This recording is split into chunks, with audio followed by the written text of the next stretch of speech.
반갑습니다. 오늘은 복음서 마지막 요한복음입니다. 요한복음은 앞에 세 복음서와 관점이 아주 다릅니다. 앞에 세 복음서 마태, 마가, 누가복음을 공통된 관점을 가졌다고 해서 공관복음이라고 부르고 요한복음을 따로 제4복음서라고 부릅니다.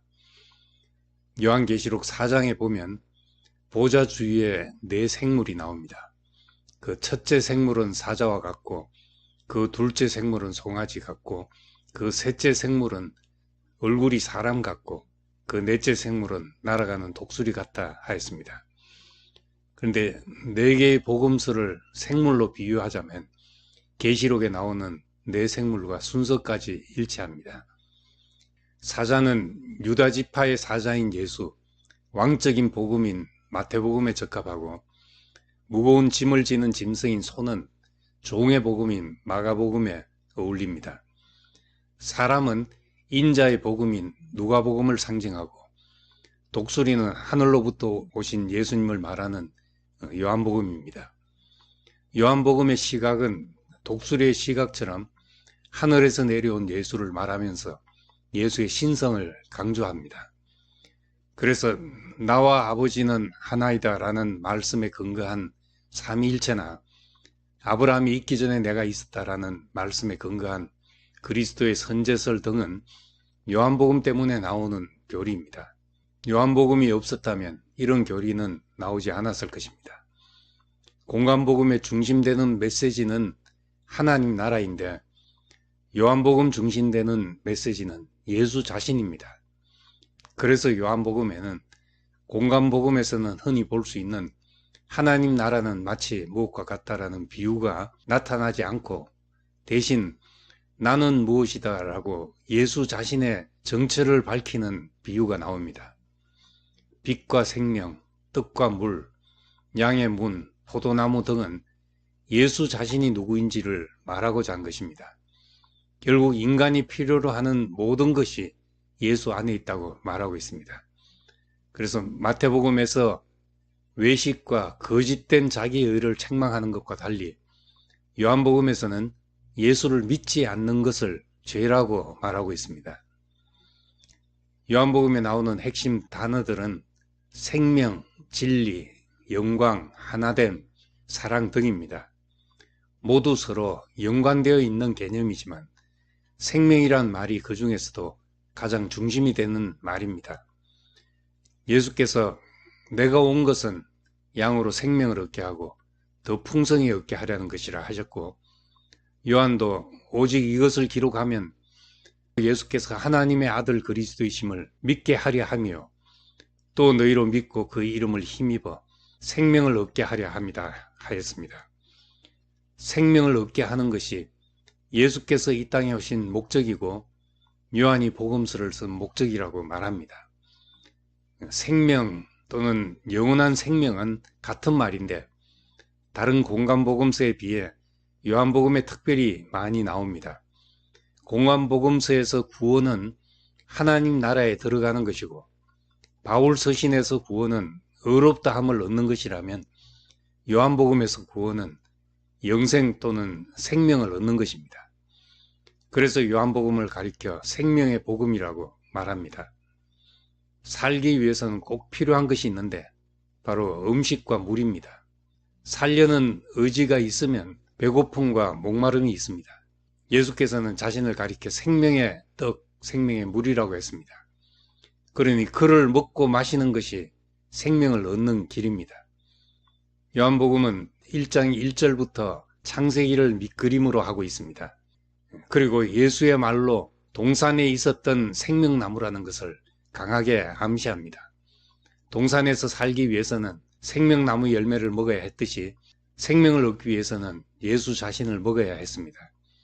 하지만 사람들은 예수를 먹을 수 없었습니다. 제자들조차도 그 말이 어려웠습니다. 그런데 사람들이 예수를 먹을 수 없었던 이유가 아담이 생명나무 열매를 먹지 못한 이유와 같습니다. 아담에게는 선악과가 보암직하고 먹음직하고 탐스러웠습니다. 신약의 표현으로 하자면 영광스러워 보였습니다. 반면에 아담에게 생명나무 열매는 탐스럽지 않고 영광스럽지 않았습니다. 타락이 어떻게 일어났는지를 보면 구원도 어떻게 가능한지를 알 수 있습니다. 아담의 눈에 선악과가 탐스러워 보여서 타락한 것이니 생명나무의 열매가 보암직하고 먹음직하고 탐스러우면 회복됩니다. 그것이 영광스러워 보이는 순간 이미 우리 속에 삼켜지는 것입니다. 그래서 예수께서는 자신을 사람들에게 줘서 먹게 하기 위해 영광스러워져야 했습니다. 아들을 영화롭게 하사 아들로 아버지를 영화롭게 하옵소서. 아버지여, 창세전에 내가 아버지와 함께 가졌던 영화로서 지금도 아버지와 함께 나를 영화롭게 하옵소서 하였습니다. 이 기도를 하시고 고난과 죽음의 길로 가셨습니다. 예수께서 영화롭게 되는 그 길이 바로 십자가였습니다. 예수 안에 있는 영광이 우리에게 보이면 그를 영접하게 되고 그를 먹고 마시며 그와 하나가 됩니다. 그래서 예수님은 이렇게 기도했습니다. 아버지께서 내 안에 내가 아버지 안에 있는 것 같이 그들도 다 하나가 되어 우리 안에 있게 하사 세상으로 아버지께서 나를 보내신 것을 믿게 하옵소서. 내게 주신 영광을 내가 그들에게 주었사오니 이는 우리가 하나 된 것 같이 그들도 하나 되게 하려 함입니다. 이것을 가능하게 하는 것이 성령입니다. 성령은 예수의 영이고 그 영광을 알게 하는 영입니다. 복음서 중 유일하게 요한복음만이 성령으로 거듭나야 하나님 나라에 들어갈 수 있다고 강조했습니다. 생명 주는 것은 영이지 육은 무익하다고 말씀합니다. 그래서 요한복음만이 보혜사 혹은 진리의 영이란 특별한 명칭을 부여하고 예수께서 부활하신 후 숨을 내쉬며 성령을 받으라고 말씀하셨습니다. 이것은 흙으로 사람을 지으시고 그 코에 생기를 불어넣으신 하나님의 창조를 떠올리게 합니다. 마지막으로 사랑은 요한복음의 중요한 주제 중 하나입니다.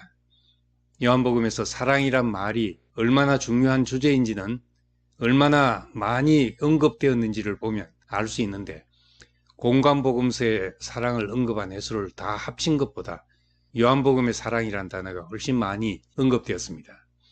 요한복음에는 마태복음의 산상설교와 같은 윤리적인 교훈은 없지만 사랑이 새 계명으로 주어집니다. 내가 너희에게 새 계명을 준다. 서로 사랑하라. 내가 너희를 사랑한 같이 너희도 서로 사랑하라. 너희가 서로 사랑하면 이로써 모든 사람이 너희가 내 제자임을 알게 될 것이다 하였습니다. 우리가 그리스도인으로 산다는 것은 사랑으로 검증된다는 말씀입니다.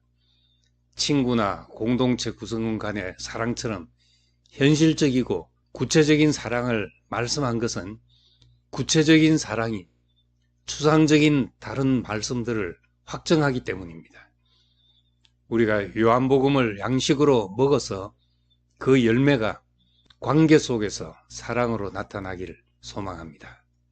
감사합니다.